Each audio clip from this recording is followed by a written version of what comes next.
Assalamualaikum warahmatullahi wabarakatuh. Hari ini saya akan menceritakan bagaimana tamadun India telah mempengaruhi kehidupan tamadun di Malaysia. Okey, sebelum itu saya akan ceritakan sedikit mengenai asal-usul tamadun India. Tamadun India bermula pada tahun 2350 sehingga 3000 selepas Masihi di lembah sungai Indus dan merupakan sebuah tamadun awal yang masih kekal sehingga hari ini. Okey, tamadun India ni dapat dibahagikan kepada beberapa tahap berlandaskan kepada zaman pemerintahan. Dari segi lokasi, India dibahagikan kepada dua, iaitu India Utara dan juga India Selatan, di mana terdapat perbezaan dari segi budaya serta amalan keagamaan. Tamadun India ini kaya dengan pelbagai budaya dan juga kesenian serta cara hidup masyarakat yang telah mempengaruhi kehidupan masyarakat khususnya di Asia Tenggara. Okey. Interaksi budaya India telah tersebar ke Pulauan Nusantara telah menjadikan budaya tamadun India ini sebati dalam kehidupan masyarakat. Okey. Tamadun India ni mempunyai hubungan yang istimewa dengan rantau Asia Tenggara dari segi politik, ekonomi dan juga sosial, sehinggakan seluruh aspek kehidupan masyarakat Asia Tenggara menyerupai kehidupan tamadun India. Penerapan nilai tamadun India ni dalam kalangan masyarakat Asia Tenggara telah mewujudkan istilah Indian Seed State. Okey. Masyarakat mula mengasimilasikan budaya yang mempunyai unsur tamadun India dalam kehidupan seharian mereka. Okey, kalau kita perhatikan hari ini, memang tamadun masyarakat di Malaysia sendiri pun still masih mengamalkan beberapa budaya India lah, tamadun India. Okey. Di Malaysia, pengaruh dan kesan tamadun India dapat dilihat dalam segenap aspek kehidupan masyarakat. Ia merangkumi aspek politik, sosial, ekonomi dan corak budaya serta adat istiadat. Hal ini kerana tamadun India ni menekankan cara hidup berkeluarga serta komuniti yang begitu sinonim dengan nilai ketimuran. Adat istiadat perkahwinan, pemikiran, kepercayaan, kesenian, makanan, aspek ekonomi dan juga politik masyarakat di Malaysia banyak dipengaruhi oleh corak ketamadun India. Di Malaysia masih diamalkan pada hari ini jelas menunjukkan bahawa interaksi dua budaya telah memberikan kesan kepada masyarakat Malaysia dalam menjalani kehidupan seharian. Okey, antara contohnya yang saya boleh bagikan pada hari ini, masyarakat Malaysia ni still amalkan adalah contohnya pemakaian songkok bagi kaum lelaki dan juga renjis. Saya tak tahu apa nama dia, tapi semasa perkahwinan yang renjis tu, yang tu sebenarnya adalah adat bagi tamadun India. Asal dia adalah daripada tamadun India, bukan daripada Malaysia, tetapi orang Melayu amalkan benda tu sesetengah lah, dan kebanyakan orang Melayu mengamalkan benda itu. Okey.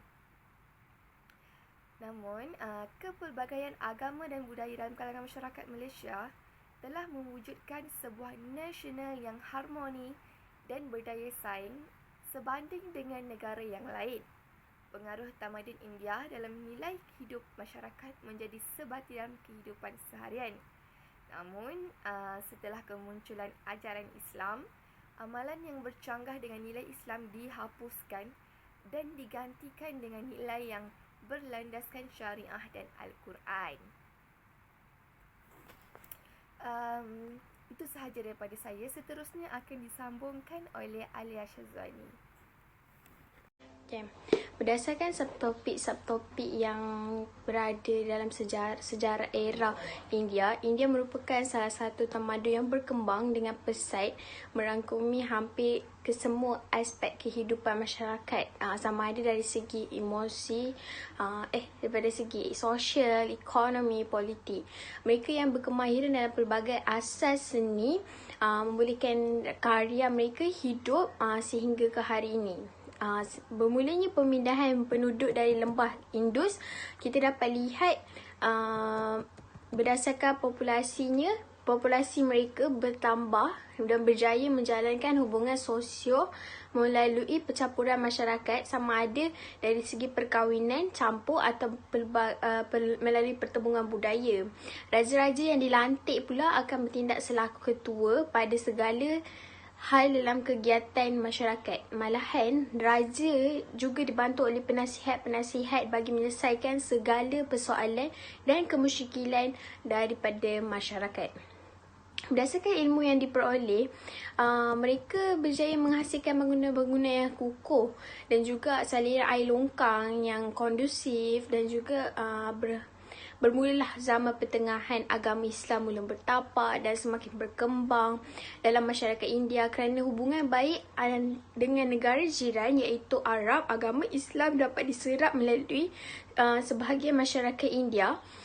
Walaupun mereka mempunyai pengelasan wilayah-wilayah dan kawasan-kawasan dari segi agama dan bahasa, mereka masih utuh menjalankan kegiatan hidup dan berpegang kepada pegangan masing-masing sehingga ke hari ini. Okay. Zaman terakhir dimulai dengan apabila munculnya India ni dijajah kan, sebelum untuk mendapatkan kemerdekaan, iaitu dia punya pejuang masa tu adalah Mahatma Gandhi yang memulakan gerakannya dengan menyasarkan golongan-golongan bawahan atau golongan miskin, sedikit sebanyak berjaya menyuntik semua kemerdekaan dalam kalangan masyarakat. Dari kesan penjajahan tersebut, munculnya sistem pendidikan yang masih diguna pakai sehingga ke hari ini. Walaupun British tidak menghormati tradisi pemerintahan tempatan dan menyebabkan pemberontakan, ini sedikit sebanyak membuka mata masyarakat India bahawa wanita juga standing dengan kaum lelaki. Setelah pemberontakan sosial berlaku pada tahun 1857, India akhirnya berjaya mendapatkan kemerdekaan pada 15 Ogos 1947. Zaman akhir ini adalah zaman terakhir satu-satunya tarikh kerana masa kini masih dianggap zaman akhir bagi tamadun-tamadun manusia. Assalamualaikum warahmatullahi wabarakatuh. Hari ini saya akan membacakan tentang tamadun Jepun. Baiklah, yang pertama adalah pemindahan tamadun Jepun. Dari segi geografi, demografi dan sejarah Jepun. Jepun atau Nihon ataupun lebih dikenali sebagai Nippon dalam bahasa Jepun dikenali secara meluas sebagai tanah matahari terbit. Nihon sebenarnya bermakna asal matahari, iaitu matahari terbit. Jepun juga pernah dikenali sebagai Yamato. Nihon telah diterima secara am sebagai nama untuk Jepun yang telah digunakan buat pertama kalinya oleh cendekiawan Jepun, orang-orang Korea yang telah datang ke Jepun pada awal ke-abad 7. Istilah Nippon telah digunakan secara meluas semasa era Meiji 1186 hingga 1910 dan Taisho 1912 serta 1926. Selepas Perang Kedua, Nihon sebaliknya lebih banyak dirujukan kepada Jepun. Kepulauan Jepun pula terdiri daripada Honshu, Shikoku, Kyushu, Hokkaido dan pulau-pulau kecil yang berhampiran. Honshu merupakan pulau yang terbesar dan menjadi tempat tinggal 4/5 daripada penduduk Jepun masa kini. Beberapa buah negara daripada badan bandar yang besar di Jepun seperti Tokyo, Osaka, Kyoto, Nagoya, Yokohama dan lain-lain terletak di pulau ini. Jepun adalah sebuah negara yang kekurangan kawasan dataran, perairan dan sungai-sungai yang panjang lebar. Bagaimanapun, oleh kerana penduduknya di zon monsun, ia mendapat hujan dan kelembapan yang mencukupi. Secukupnya dengan yang mungkin sekaya dengan tumbuh-tumbuhan. Secara amnya, demikian ia kaya dengan tumbuh-tumbuhan. Ianya adalah sederhana iklimnya dan tempat-tempat musim bunga, panas, luruh dan sejuk adalah jelas berbeza. 4/5 daripada negara Jepun diliputi oleh kawasan pergunungan dan 1/5 oleh dataran tanah. Antara dataran tanah itu adalah terkaya di Honshu, terutama di kawasan timur Jepun. Ketiga dataran tersebut ialah Kanto terletak di Tokyo, Kinai terletak di Teluk Osaka, dan ketiga terletak di Teluk Ise. Ketiga dataran ini mempunyai penduduk yang padat. Dataran-dataran tersebut amat penting dalam sejarah Jepun kerana ia merupakan kawasan-kawasan pengeluaran makanan dan juga sumber kekayaan dan kuasa utama. Oleh hal itu, dataran-dataran ini telah menjadi punca perselisihan dan persaingan di kalangan tuan-tuan tanah dan keluarga-keluarga feodal. Orang-orang Jepun sebahagian besarnya berketurunan Mongoloid. Dengan itu, mereka mempunyai pertalian darah dengan orang Cina, Korea, Thai, Burma dan lain-lain. Mereka berbadan sederhana dengan potongan muka yang berbentuk bujur serta rambut dan mata yang berwarna hitam. Orang-orang Jepun berketurunan Mongoloid telah sampai ke Kyushu melalui negara Cina dan kemudian berhijrah ke Honshu, Shikoku dan Hokkaido. Orang-orang Jepun juga telah berkahwin campur dengan bangsa Ainu. Orang-orang Ainu merupakan salah satu penduduk yang paling awal mendiami Jepun. Pada asasnya, mereka merupakan masyarakat primitif yang hidup berburu dan membuat makanan. Kemungkinan juga mereka telah menduduki beberapa ribu tahun yang lalu. Mereka juga telah memiliki kebudayaan yang menyerupai zaman Neolitik.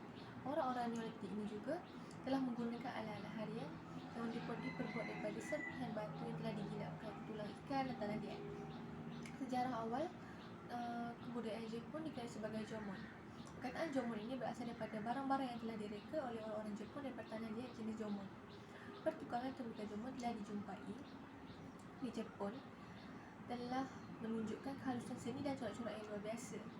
Hal ini menunjukkan bahawa penduduk asli Jepun telah mencapai taraf seni kebudayaan yang agak tinggi menjelang tahun 5000 sebelum Masihi. Menjelang tahun 5000 sebelum Masihi, dipercayai suku kami telah mengikut aliran hidup yang kolektif dan tetap tanpa jurang perbezaan antara miskin dan kaya. Mereka juga mempercayai suatu jenis kuasa gaib. Hal ini dah boleh disimpulkan daripada rupa-rupa patung-patung dewi yang diperbuat daripada tanah liat dan gada-gada batu besar yang dipercayai mempunyai kaitan dengan ilmu sihir. Orang-orang yang sudah meninggal dikubumikan tanpa keranda, dengan tangan dan kaki dilipatkan dan kadang-kadang diletakkan di sebuah batu yang besar di atas dada mereka supaya mereka tidak menjelma semula. Pada hampir tahun 200 sebelum Masihi, pengaruh kebudayaan dari negara Cina mula mengalir masuk ke Jepun. Dinasti Han negara Cina 206 sebelum Masihi sehingga 24 sebelum Masihi telah menekankan pengaruhnya ke atas penduduk awal Jepun. Akibatnya, masyarakat Jepun mula mengalami banyak perubahan. Seni berkebun dan membuat perkakas tembaga dan besi serta belanga tembikar yang telah direka pada waktu itu ialah zaman prasejarah Jepun sehingga hampir ke abad 14 Masihi. Barang-barang tembikar ini telah dicirikan oleh garisan-garisan inverse dan corak-corak ibi mudah dan kemas. Pertanian merupakan pekerjaan utama penduduk Jepun pada awal sejarahnya. Pada zaman pemerintahan Kamasura, Jepun telah memperlihatkan pertambahan hasil ekonomi. Pada abad ke-12 hingga 13 Masihi, hasil pembuatan serta penggunaan alat-alat pertanian telah meningkat. Hal ini menyebabkan lebihan hasil pertanian. Justru itu, banyak bazar dan kedai telah didirikan. Penanaman padi diberikan penumpuan. Pada ketika ini, masyarakat Jepun telah juga menghasilkan tembikar daripada tanah liat sebagai tambahan kepada pendapatan yang sedia ada kerana sektor tanaman tidak dapat menampung semua penduduk tidak mempunyai pekerjaan disebabkan tanaman padi amat mudah diterjejas dengan perubahan iklim. Selain hal itu, pelembungan juga merupakan suatu pekerjaan yang mendatangkan hasil lumayan. Kerana ketika itu contohnya hasil galan seperti itu ialah emas, perak, tembaga, merkuri dan timah. Pertukaran wang juga telah meningkat dengan pesat. Kembangan ekonomi wang menyebabkan ramai pedagang melibatkan diri dalam perdagangan beras, sake, sejenis arang yang dibuat daripada beras. Ekoran kegiatan perdagangan yang semakin berkembang, masyarakat Jepun telah melibatkan diri dalam bidang perikanan sehinggalah hari ini.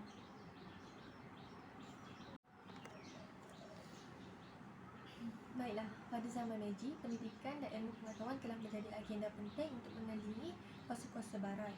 Pemimpin Meiji sedar bahawa pelajaran penting untuk menjadi kuasa ekonomi dari segi militer moden. Hal ini dilakukan kerana penyerapan teknologi pengetahuan dari negara-negara tersebut. Pelajaran juga dianggap sebagai kunci-kunci untuk membina sebuah negara yang kokoh. Beratus-ratus penuntut dihantar ke luar negeri untuk mempelajari sains, pentadbiran dan teknik perindustrian barat. Pada ketika itu, pakar-pakar teknologi barat telah digaji untuk mengajar pelbagai kemahiran kepada rakyat Jepun. Pada tahun 1871, Kementerian Pelajaran di Jepun telah ditubuhkan, manakala setahun kemudian negara Jepun telah dibagikan kepada 8 daerah pelajaran.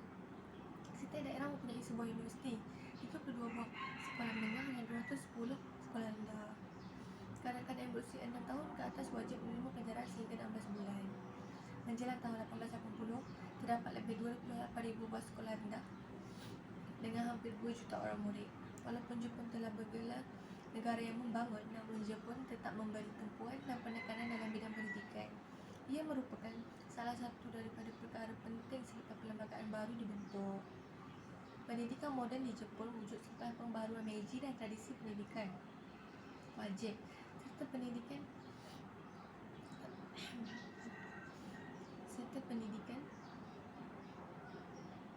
baru dibentuk.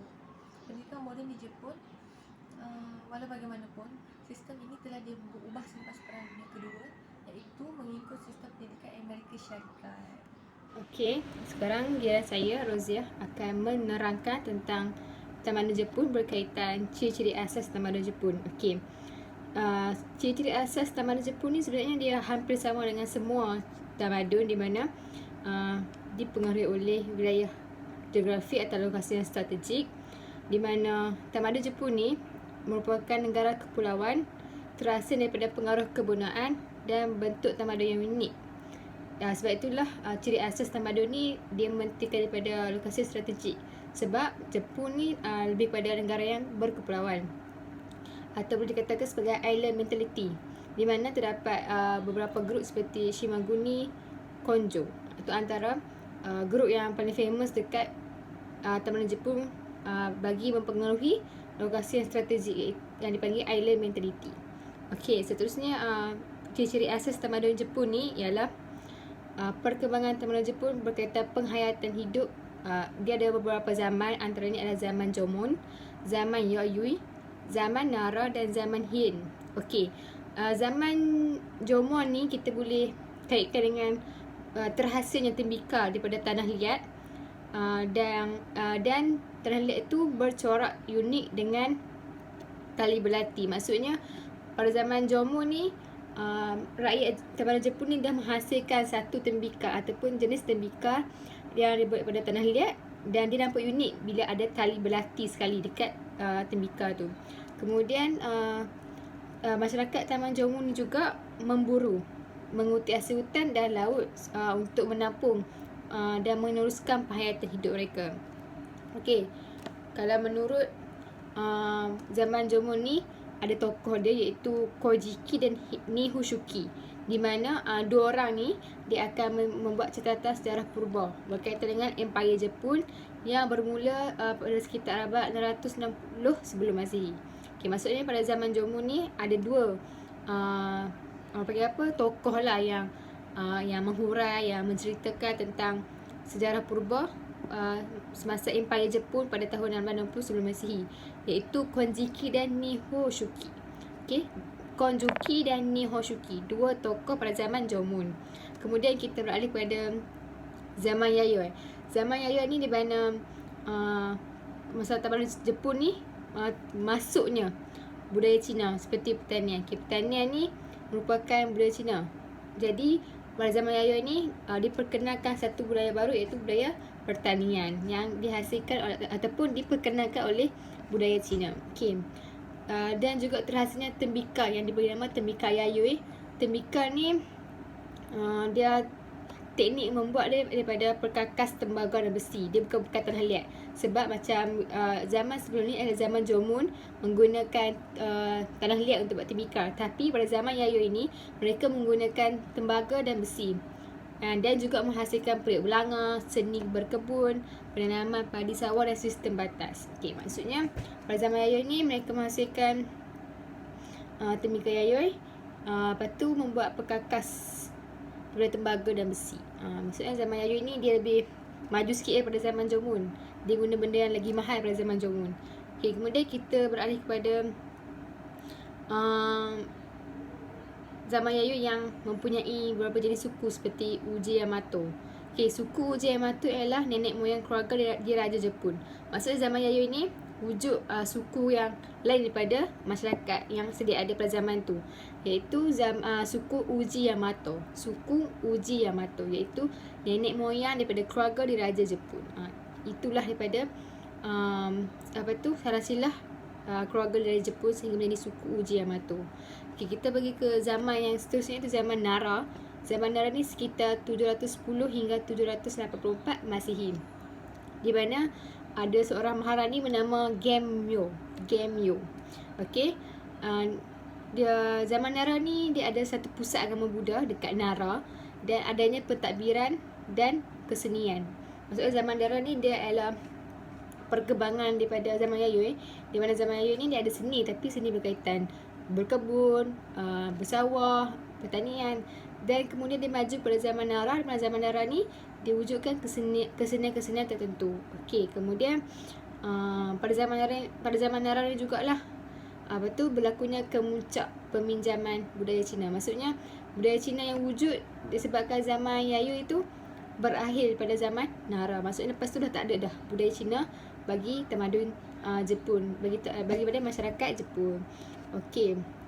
Dan zaman seterusnya adalah zaman Heian. Zaman Heian ni dia ada maharaja lain, bukan lagi Gemyo, iaitu Maharaja Kamo. Maharaja Kamo ni dia memerintah pada zaman Heian. Okey. Heian Koto ataupun kita boleh kenalkan Heian ni sebabkan pusat pemerintahan. Sebab tu nama dia zaman Heian. Sebab Heian tu adalah nama tempat yang menjadi pusat pemerintahan bagi tamadun Jepun pada zaman tersebut. Okey, zaman Heian ni daripada keluarga Fujiwara. Maksudnya zaman Heian ni wujud disebabkan keluarga Fujiwara ni, di mana sekitar 960 Masihi berlakulah penambatan bagi pada secara rasminya budaya Cina telah tamat. Kan budaya Cina ni kan masuk pada zaman Yayoi. Kemudian dia dah sampai ke hujung perkembangan budaya Cina tu pada zaman Nara. Dan akhirnya dia secara rasminya ditamatkan pada zaman Heian, di mana budaya Cina tak lagi diperkenalkan pada zaman Jepun dan mereka berhenti menggunakan budaya-budaya Cina. Okey, itu ciri-ciri berdasarkan zaman-zaman. Kemudian kita akan tengok ciri tamadun Jepun ni daripada sistem organisasi ataupun institusi sosial yang berwibawa. Kita sebenarnya kalau kita faham betul-betul tamadun Jepun ni sebenarnya satu tamadun yang sistem organisasi dia sangat terurus, sangat tersusun dan sangat menempati masyarakat mereka lah.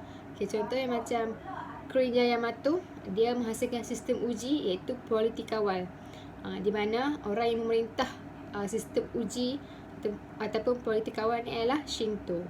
Okey, Putera Shotoku, dia akan menghasilkan sistem undang-undang berdasarkan artikel 17. Okey.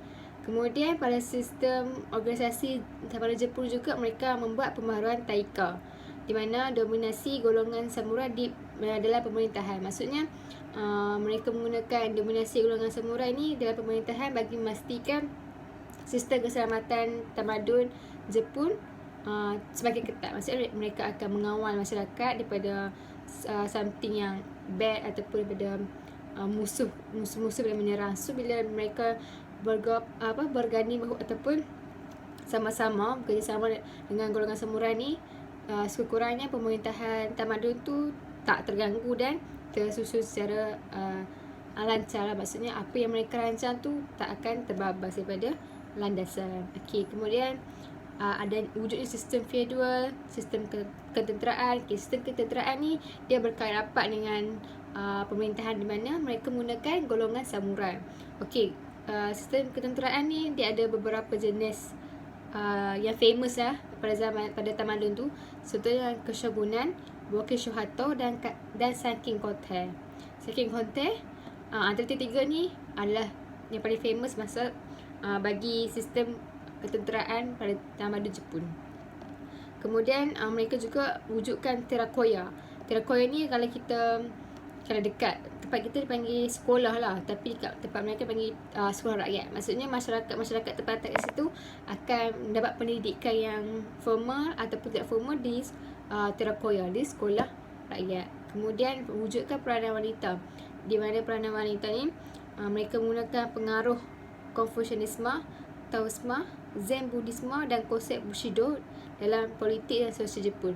Walaupun mereka dah hentikan menggunakan pinjaman Cina, tapi mereka masih menggunakan pengaruh daripada tamadun Cina, iaitu Konfusianisme, Taoisme, Zen Buddhisme, bagi membantu tamadun Jepun ni semakin ajaran mereka tu digunakan dalam tamadun Jepun ni supaya tamadun Jepun dapat terus maju dan berkembang seiring dengan pendidikan yang wujud dekat tamadun tu.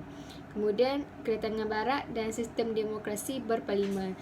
Bagi memastikan tamadun Jepun ni sentiasa dalam keadaan yang baik, terkawal, mereka wujudkan sistem demokrasi di mana masyarakat ataupun rakyat kat situ boleh menyuarakan pendapat masing-masing berkaitan dengan tamadun mereka ni. Apa yang perlu, apa yang tak perlu, apa yang mereka nak dan apa yang mereka tak nak. Macam tu. Saya rasa itu sahaja perkongsian saya untuk hari ini berkaitan ciri-ciri. Dan di sini saya akan simpulkan apa yang saya sampaikan ialah berkaitan dengan lokasi yang strategik, di mana tamadun Jepun ni adalah sebuah negara kepulauan. Dan tamadun Jepun juga berkembang daripada zaman ke zaman, dan dimulai dengan zaman Jomon dan diakhiri dengan zaman Meiji. Zaman Meiji ni adalah pada tahun 1868 hingga 1912. Okey, kemudian ciri-ciri tamadun Jepun juga mereka menekankan sistem organisasi ataupun yang boleh dikatakan sistem undang-undang lah. Memperkenalkan sistem politik, sistem ketenteraan, mewujudkan sekolah, menaikkan peranan wanita dan menggunakan ajaran-ajaran daripada tamadun Cina bagi memastikan kemajuan tamadun Jepun. Okey, itu sahaja daripada saya. Sekian, terima kasih.